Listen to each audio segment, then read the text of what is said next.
Hi everyone, my name is Csaba Krasznay and I'm together with Dénes Fodor at the headquarters of White Hat IT Security, and in the forthcoming few minutes we will talk about the latest IT disaster, the CrowdStrike incident, and we will try to discover what was the root cause, what were the results, and what kind of experiences can be take away from this incident. So first of all, can you help me please to summarize what has happened in the last few days? Yeah, basically CrowdStrike has an EDR which is called the Falcon sensor. CrowdStrike released an update, a definition update for the Falcon sensor, which is responsible to defend the endpoints, of course. And this update contained a lot of null bytes as well, but that wasn't the main cause. The main issue was with the Falcon sensor, because it loads into the ring 0, which is the kernel ring of the Windows. This has the highest access of the system. It can control everything like memory, CPU, yada. But the issue was that it also had a logic error in it, and when it gets a new update, it tries to validate technically the memory in the definition update. So as usual, it went through the file, and because it contained a lot of null bytes, at some point it tried to read an invalid memory address, which caused the kernel panic, which as we know caused the BSOD, also known as the blue screen of death. And because the Falcon loads into the kernel at the boot process, they just went into a loop, and you couldn't access your machine without removing those files. Yeah. As we know, based on the media coverage, this incident, this problem, this software error, whatever what we call, has affected more than 8 million PCs all around the world. Do you know that what kind of PCs were affected during this incident? I think I know. We do not have an exact answer, but if I'm not mistaken, and based on the articles, and of course the Microsoft official article as well, most of those machines were Windows devices like Windows 10, Windows 11. Some of them were servers as well, but this also includes the Windows MVD systems as well, which runs on a lot of very critical machines, maybe cranes, mostly manufacturers use this type of operation system, but because of that, a lot of manufacturers went down as well. Mm-hmm.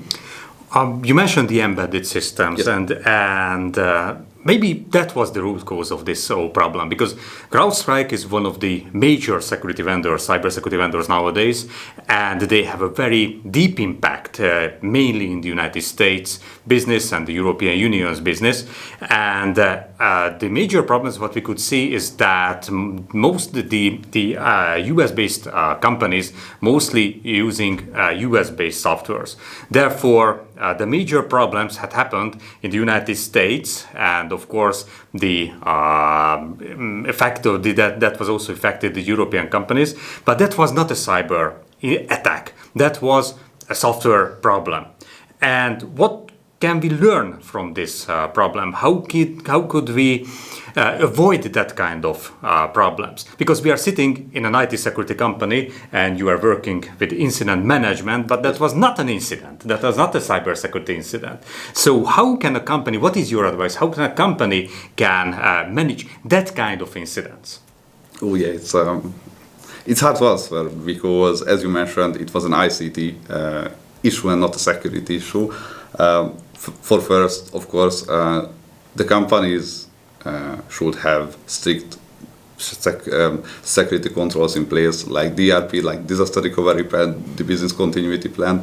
These are very important to be able to manage not just these, but any kind of incidents as well. As you said, it wasn't a cybersecurity incident, but it applies in this case too. that the advices what you mentioned reminds me to the NIS2 directive, which is getting very much, I think, the most important IT security regulation in the European Union. And it says in Article 21, in this section 2, that all the companies should take care of the risk assessment of the third parties, of the risk assessment of the supply chain. They should develop business continuity plans and disaster recovery plans, and they also need to have an incident management. You were in the shift during the Friday and the Saturday, yes, so I think that you were the person in charge who get the first answers. What was your impression? Your customers thought that this is a cybersecurity issue, or this is, or that was clear from the very first point that this is not a cybersecurity issue, but it's something else. I think we can honestly say that at first no one knew what was the issue. For first, they thought it was a cybersecurity attack, like a global cybersecurity attack, but some things were missing to validate that theory. So after a few hours, the world realized that it wasn't a cyber attack; it was an ICT issue, or as you said, an IT issue in general, and it was caused by a software bug. So the world, I think, in general, most of the companies didn't know what to do at the first because it was something new. We didn't expect the software that's supposed to defend us to technically take down our company. So, but my main concern was that threat actors will try to take advantage of the situation and of the victim of this incident. And just as I thought, after a few hours of the first sign of the incident, a lot of phishing sites were made. A lot of domains just popped up on the World Wide Web. Also, we saw not much, but a few, let's say, fake hotfixes. We also saw a lot of malwares as well, which promise the customer that they will fix the issue. Meanwhile, they will just deliver mostly RAM-cause malware, steal the victim's data credentials as well, and obviously deliver other kind of malicious software. So although that was not a cybersecurity issue, that was an ICT issue, at the end of the day, it became a cybersecurity issue. It became a security risk. Risk and not an issue. Yeah. Yeah, it was definitely a vulnerability because the software that's supposed to defend you is down. It stopped working. There was nothing to defend you at that moment, and of course because due to the lot of pressure the companies were under, they were seeking for a solution. They were seeking for help, but at the beginning it was hard to get any kind of information regarding this incident because there weren't any. So threat actors did what they can do and created a lot of sites, and it seems like it worked. Okay, let's summarize. What do we learn from this incident from the cybersecurity perspective? First of all, that was a black swan event. That means that could happen anytime. Yes. We know that this will happen, something will happen, that will ruin the normal business. So we need a BCM, business continuity management. Second, from the first point, that was not clear whether it's a cybersecurity issue or something else. Yes. So we need to have an incident management process. Yes. When it's very good that we are sitting in a company, in a headquarters of a company which is providing a cybersecurity incident management service. So if you need some, please just go to whitehat.hu and you will find the exact solution for that.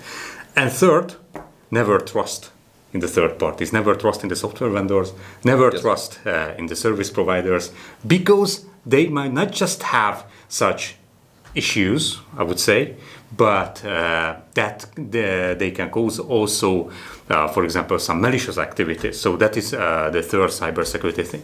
And fourth, cybercrime is always around us. So as soon as something happens which has a deep impact to the whole world, new phishing sites, new malware campaigns, new ransomware attacks, whatever will happen around us.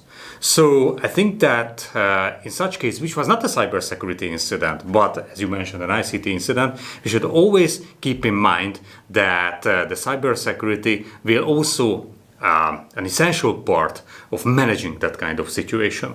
So if you're interested in the solutions, in the services of White Hat IT security, if you're interested in how a security operations center, how an incident management team can help in such a situation, just get in contact with us, and hopefully you will never suffer from a CrowdStrike-like event. Thank you very much, Dénes, for your presence in this call, in this video, and hopefully we will have similar conversation in the future.